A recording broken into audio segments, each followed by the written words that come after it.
Boss TV ವೀಕ್ಷಕರೇ, ಮಂಜುನಾಥ್ ಭಟ್ ಗುರುಜಿ ಮಾಡುವ ನಮಸ್ಕಾರಗಳು. ಮಾರ್ಚ್ ಮಾಸ ಭವಿಷ್ಯ ಕನ್ಯಾ ರಾಶಿ. ಕನ್ಯಾ ರಾಶಿಯಲ್ಲಿ ಇರತಕ್ಕಂಥ ವ್ಯಕ್ತಿಗಳಿಗೆ ಅತ್ಯುತ್ತಮ ಶುಭ ಫಲಗಳಿದೆ.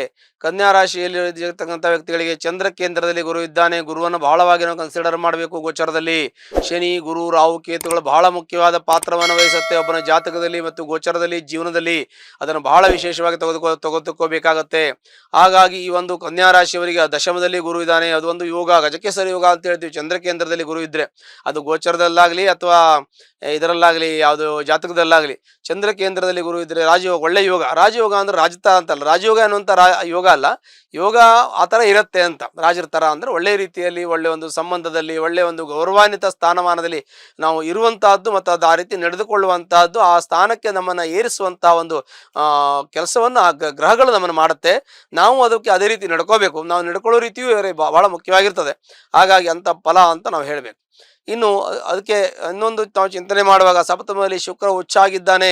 ಸಪ್ತಮದಲ್ಲಿ ಶುಕ್ರ ಉಚ್ಚಾದ ಏನಾಗುತ್ತೆ, ದ್ವಿತೀಯಾಧಿಪತಿ ಉಚ್ಚನಾಗಿ ಸಪ್ತಮದಲ್ಲಿ ರಾಶಿಯನ್ನು ನೋಡಿದಾಗ ಅದು ಕೂಡ ಅತ್ಯುತ್ತಮ ಫಲವಾಗಿರ್ತಕ್ಕಂಥದ್ದು. ಕಳತ್ರಕಾರಕ ಗ್ರಹ ಕಾರಕದಲ್ಲಿ ಇದ್ರೆ ಒಳ್ಳೇದಲ್ಲ. ಕಾರಕ ಭಾವನಾಶಾಯ, ವಿವಾಹಕ್ಕೆ ಸಂಬಂಧಪಟ್ಟಂತ ಶುಭ ಅಂತ ನಾವು ಹೇಳೋದಿಲ್ಲ. ಜೀವನದಲ್ಲಿ ಒಳ್ಳೆಯದನ್ನು ಮಾಡ್ತದೆ. ಜೀವನದಲ್ಲಿ ಬರೀ ವಿವಾಹ ಒಂದಲ್ಲ, ಅದು ಬಿಟ್ಟು 108 ಇರುತ್ತೆ. ಉದ್ಯೋಗ ಇರುತ್ತೆ, ವ್ಯವಹಾರ ಇರುತ್ತೆ, ಜೀವನದಲ್ಲಿ ಮಕ್ಕಳು, ಮನೆ, ತಂದೆ ತಾಯಿ, ಆಸ್ತಿ ವಿಚಾರ, ಹಣಕಾಸು, 108 ಸಮಸ್ಯೆಗಳು ಮನುಷ್ಯನಿಗೆ ಇರ್ತದೆ. ಅದರ ಜೊತೆಗೆ ದಾಂಪತ್ಯವೂ ಕೂಡ ಒಂದಾಗಿರ್ತದೆ.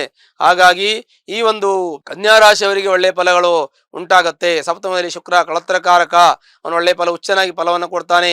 ವ್ಯಯಾಧಿಪತಿ ಸಪ್ತಮದಲ್ಲಿದ್ದಾನೆ, ಅವನು ರಾಶಿಯನ್ನು, ಅದು ಕೂಡ ಒಳ್ಳೆಯ ಫಲವೇ ಪ್ರಾಪ್ತಿಯಾಗ್ತದೆ. ಧನಸ್ಥಾನಕ್ಕೆ ಅಂದ್ರೆ 2ನೇ ಮನೆಗೆ ಗುರು ದೃಷ್ಟಿ ಇರುತ್ತೆ ದಶಮದಲ್ಲಿದ್ದು, ಅದು ಕೂಡ ಒಳ್ಳೆಯ ಫಲವನ್ನು ಕೊಡುತ್ತೆ. ವಾಕ್ಸ್ಥಾನ ಅಂತ ಹೇಳ್ತೀವಿ, ವಾಕ್ಸ್ಥಾನ ಚೆನ್ನಾಗಿರುತ್ತೆ, ಒಳ್ಳೆಯ ಮಾತು ಇರುತ್ತೆ ವಾಕ್ಸ್ಥಾನ.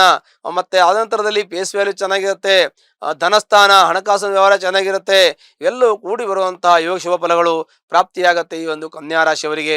ಆದರೆ ದ್ವಿತೀಯಾಧಿಪತಿಯಾಗಿರ್ತಕ್ಕಂಥವನು ಶುಕ್ರನು ಅವನು ರಾಶಿ ನೋಡ್ತಾನೆ ಅನ್ನುವಂಥದ್ದು ಜೊತೆಗೆ ಗುರುದೃಷ್ಟಿಯೂ ಕೂಡ ಇದೆ. ಆದರೆ ಈ ಒಂದು ದುಡ್ಡಿನ ಹಣಕಾಸಿನಲ್ಲಿ ಏರ್ಪೇರಾಗುವ ಸಾಧ್ಯತೆ ಇದೆ. ದುಡ್ಡು ಎಷ್ಟೇ ಬಂದರೂ ಕೂಡ, ಎಷ್ಟು ಹಣಕಾಸಿನ ಅನುಕೂಲ ಆದರೂ ಕೂಡ ಏರ್ಪೇರಾಗತ್ತೆ, ವ್ಯತ್ಯಾಸ ಆಗುತ್ತೆ.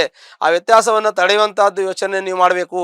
ಅದನ್ನು ಬ್ಯಾಲೆನ್ಸ್ ಮಾಡಕ್ಕೆ ಪ್ರಯತ್ನ ಮಾಡಬೇಕು ಹಣಕಾಸಿನ ವಿಚಾರದಲ್ಲಿ. ಆಗ ಅದು ಸರಿ ಹೋಗುತ್ತೆ, ಒಂದು ಲೆವೆಲ್ಗೆ ಬರುತ್ತೆ. ಹಣಕಾಸಿನ ತೊಂದರೆಯನ್ನು ಅನುಭವಿಸಿದ್ದೀರಾ, ಸಾಲ ಮಾಡುವಂತ ಯೋಗ, ಮನೆ ಕಟ್ಟುವಂತ ಯೋಗ, ಎಲ್ಲ ಯೋಗಗಳಿಂದ ನೀವು ಸಾಲಗಾರರಾಗಿರ್ತೀರಾ. ಕಾರಣ ಏನು ಅಂತಂದ್ರೆ, ಮನೆ ಕಟ್ಟಿ ಸಾಲ ಆಗತ್ತೆ, ಕಾರ್ ತಗೊಂಡು ಸಾಲ ಆಗತ್ತೆ, ವಾಹನ ತಗೊಂಡು ಸಾಲ ಆಗತ್ತೆ. ಕೆಲವೊಂದು ಸಾಲಗಳಾಗಿದ್ರೆ ಅಸೆಟ್ ಆಗತ್ತೆ, ನಿಮ್ಗೇನು ತೊಂದರೆ ಇಲ್ಲ. ಆದ್ರೆ ಸಾಲಗಾರರಾಗಿರ್ತೀರಾ. ಆದ್ರೆ ಸಾಲಗಾರರಾದ್ರೆ 1/10 ಆಸ್ತಿಯನ್ನು ಮಾಡಿರ್ತೀರಾ. ಆದ್ರೆ ಆ ಯೋಗ ನಿಮ್ಗೇನು ಮಾಡುತ್ತೆ, ನಿಮ್ಮನ್ನ ಉತ್ತಮ ಸ್ಥಿತಿ ಕರ್ಕೊಂಡು ಹೋಗುತ್ತೆ. ಸಾಲ ಮಾಡಿದ್ರಿಂದ ಒಳ್ಳೇದಾಗ್ತಾ ಇದೆ, ನಿಮ್ಗೆ ಅನುಕೂಲ ಆಗ್ತದೆ ಅನ್ನುವಂಥದ್ದು ಬಹಳ ವಿಶೇಷವಾಗಿರುತ್ತೆ. ಹಾಗಾಗಿ ಕನ್ಯಾ ರಾಶಿಯವರಿಗೆ ಒಳ್ಳೆಯ ದೈವಾನುಗ್ರಹ ಇದೆ. ಧನಸ್ಥಾನ ಚೆನ್ನಾಗಿದೆ, ಕುಟುಂಬ ಸ್ಥಾನ ಚೆನ್ನಾಗಿದೆ, ಪೂರ್ವಪುಣ್ಯ ಸ್ಥಾನ ಚೆನ್ನಾಗಿದೆ, ವಾಕ್ಸ್ಥಾನ ಚೆನ್ನಾಗಿದೆ. ಇದೆಲ್ಲ ಚೆನ್ನಾಗಿದ್ಮೇಲೆ ನೀನು ದಾಂಪತ್ಯ ಸ್ಥಾನ ಚೆನ್ನಾಗಿದೆ. ಅವರಿಗೆ ಉದ್ಯೋಗದಲ್ಲಿ ಯಶಸ್ಸು, ಕೀರ್ತಿ ಇದೆ. ಹಾಗಾಗಿ ಒಳ್ಳೆಯ ವಿದ್ಯಾವಂತರಾಗ್ತಾರೆ, ಮಕ್ಕಳು ಒಳ್ಳೆ ವಿದ್ಯಾವಂತರಾಗ್ತಾರೆ, ಪ್ರಜ್ಞಾವಂತರಾಗ್ತಾರೆ. ಆರೋಗ್ಯದಲ್ಲಿ ಸಮಸ್ಯೆಗಳು ಪರಿಹಾರ ಆಗ್ತದೆ. ಆರೋಗ್ಯದ ರಕ್ತ ಸಂಬಂಧಪಟ್ಟಂತ ತೊಂದರೆ ಇದೆ ನಿಮಗೆ, ರಕ್ತಹೀನತೆ ಆಗೋದು, ಮುಖದ ಮೇಲೆ ಕಪ್ಪು ಕಲೆಗಳಾಗುವಂತ ಸಾಧ್ಯತೆ ಇರುತ್ತೆ ಈ ಒಂದು ಕನ್ಯಾ ರಾಶಿಯವರಿಗೆ.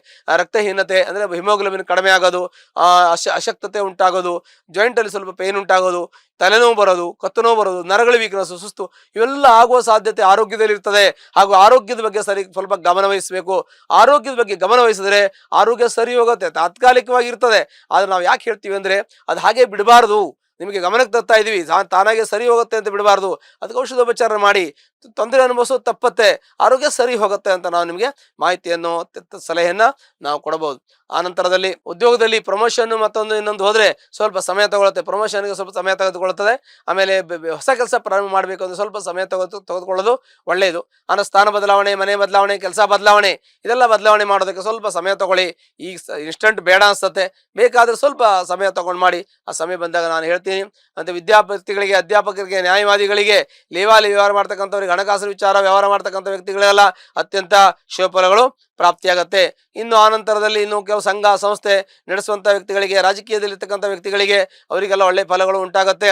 ಇನ್ನು ರಿಯಲ್ ಎಸ್ಟೇಟ್ ಮಾಡ್ತಕ್ಕಂಥ ವ್ಯಕ್ತಿಗಳು, ಇನ್ನು ಲೋಹಕ್ಕೆ ಸಂಬಂಧಪಟ್ಟಂಥ ಕೆಲಸ ಮಾಡ್ತಕ್ಕಂಥ ವ್ಯಕ್ತಿಗಳು, ಇನ್ನು ಪೆಟ್ರೋಲಿಗೆ ಸಂಬಂಧಪಟ್ಟಂಥ ಪೆಟ್ರೋಲ್ ಬಂಕ್ ಇಟ್ಕೊಂಡಿರೋರು, ಆಯಿಲ್ ಬಿಸ್ನೆಸ್ ಮಾಡುವವರು, ಲೋಹ ಸಂಬಂಧ ಕೆಲಸ ಮಾಡೋರು, ಸ್ಪೇಸ್ ಪಾರ್ಟ್ ಮಾಡುವವರು, ಇವರಿಗೆಲ್ಲ ಸ್ವಲ್ಪ ಮಟ್ಟಿಗೆ ವ್ಯವಹಾರಗಳು ಸ್ಲೋ ಮೂಮೆಂಟ್ ಇರುತ್ತೆ. ಬಟ್ ಅವರಿಗೆ ತೊಂದರೆ ಆಗಲ್ಲ, ಒಳ್ಳೇದಾಗತ್ತೆ. ಯಾವುದೇ ರೀತಿ ತೊಂದರೆ ಆಗಲ್ಲ, ಒಳ್ಳೇದಾಗತ್ತೆ. ಬಟ್ ಸ್ಲೋ ಮೂಮೆಂಟ್ ಇರುತ್ತೆ. ಬಿಸ್ನೆಸ್ ಸ್ವಲ್ಪ ಸ್ಲೋ ಆಗಿರುತ್ತೆ ಅಂತ ಹೇಳ್ತೀವಿ. ಒಂದು ಮಾತಲ್ಲಿ ಹೇಳ್ಬೇಕಂದ್ರೆ, ಬಿಸ್ನೆಸ್ ಹೇಗಿದೆ ಅಂತ ನಾವು ಕೇಳಿದಾಗ ಸ್ವಲ್ಪ ಮೂಮೆಂಟ್ ಇಲ್ಲ, ಸ್ವಲ್ಪ ಸ್ಲೋ ಇದೆ, ಸ್ವಲ್ಪ ಡಲ್ ಇದೆ ಅಂತ ಹೇಳ್ತೀವಿ. ಅಷ್ಟು ಬಿಟ್ಟರೆ ಆಗಲ್ಲ ಅಂತಲ್ಲ, ಅಥವಾ ತುಂಬ ಚೆನ್ನಾಗಿದೆ ಅಂತಲ್ಲ, ಮೀಡಿಯಮ್ ಆಗಿ ಪರವಾಗಿಲ್ಲ ಅಂತ ಹೇಳ್ತೀವಿ, ಹಾಗಿರುತ್ತೆ. ಹಾಗಾಗಿ ಇದು ಕೂಡ ಒಳ್ಳೆಯ ವ್ಯವಹಾರಗಳಾಗುತ್ತೆ. ಇನ್ನು ಕೆಲವೊಂದಷ್ಟು ಈ ಮಾಧ್ಯಮದಲ್ಲಿ ಕೆಲಸ ಮಾಡ್ತಕ್ಕಂಥವ್ರು, ಪತ್ರಕರ್ತರು, ಪತ್ರಿಕೋದ್ಯಮದಲ್ಲಿ ಕೆಲಸ ಮಾಡ್ತಕ್ಕಂಥವ್ರು, ಕಥೆ ಕಾದಂಬರಿ ಬರತಕ್ಕಂಥವ್ರು, ಈ ಸಾಹಿತ್ಯ ಬರೆಯತಕ್ಕಂಥ ವ್ಯಕ್ತಿಗಳು, ಕಲಾವಿದರಿಗೆಲ್ಲ ಒಳ್ಳೆಯ ಶುಭಫಲಗಳು ಪ್ರಾಪ್ತಿಯಾಗುತ್ತೆ. ಹಾಗಾಗಿ ಸಾಮಾನ್ಯವಾಗಿ ಈ ಕನ್ಯಾ ರಾಶಿ ಅತ್ಯುತ್ತಮ ಫಲಗಳು ದೊರಕುತ್ತೆ, ಎಲ್ಲ ರೀತಿಯಲ್ಲೂ ಅನುಕೂಲ ಆಗುತ್ತೆ. ಒಂದು ವೇಳೆ ತೊಂದರೆ ಇದ್ರೆ ನಮ್ಮ ಜಾತಕವನ್ನು ಪರಿಶೀಲನೆ ಮಾಡ್ಕೊಳ್ಳಿ. ಅದರ ಜೊತೆಗೆ ಸಂಬಂಧಪಟ್ಟಂತೆ ಕಷ್ಟದಲ್ಲಿ ಕಾರ್ಪಣ್ಯದಲ್ಲಿ ಯಾರಾದರೂ ಇದ್ರೆ ಅದು ಸಂಬಂಧಪಟ್ಟಂತೆ ಹತ್ತಿರ ಇರತಕ್ಕಂಥ ವೆಂಕಟೇಶ್ವರ ದೇವಸ್ಥಾನಕ್ಕೆ ಹೋಗಿ ಶನಿವಾರ ದಿವಸ ಅರ್ಚನೆ ಮಾಡಿ. ನಿಮ್ಮ ಕಷ್ಟ ನಷ್ಟ ದುಃಖ ಎಲ್ಲ ಪರಿಹಾರ ಆಗುತ್ತೆ. ಶುಭವಾಗಲಿ. ಲೇಟೆಸ್ಟ್ ಹಾಗೂ ಇಂಟ್ರೆಸ್ಟಿಂಗ್ ಸುದ್ದಿಗಳಿಗಾಗಿ ಬಾಸ್ ಟಿವಿ ಕನ್ನಡ ಚಾನೆಲ್ನ ಸಬ್ಸ್ಕ್ರೈಬ್ ಮಾಡಿ. ಹಾಗೆಯೇ ಬೆಲ್ ಐಕಾನ್ ಪ್ರೆಸ್ ಮಾಡಿ. ಇದರ ಜೊತೆಗೆ ಫೇಸ್ಬುಕ್, ಇನ್ಸ್ಟಾಗ್ರಾಮ್, ಎಕ್ಸ್ ನಲ್ಲೂ ಮಿಸ್ ಮಾಡದೆ ಫಾಲೋ ಮಾಡಿ.